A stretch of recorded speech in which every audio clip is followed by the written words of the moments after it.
Using a list in TradingView to track stocks that you found using the stock screener is easy to do.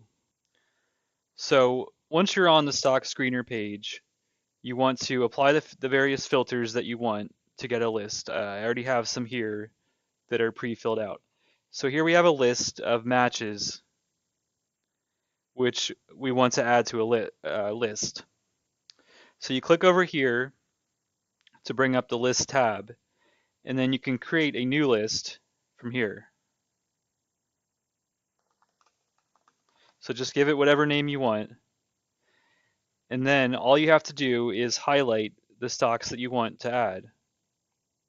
And then you right click and click add selected symbols to watch list.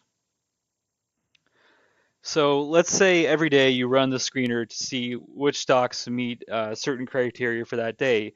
What you could do is keep a list like this, and then every day you could clear the list out if you wanted.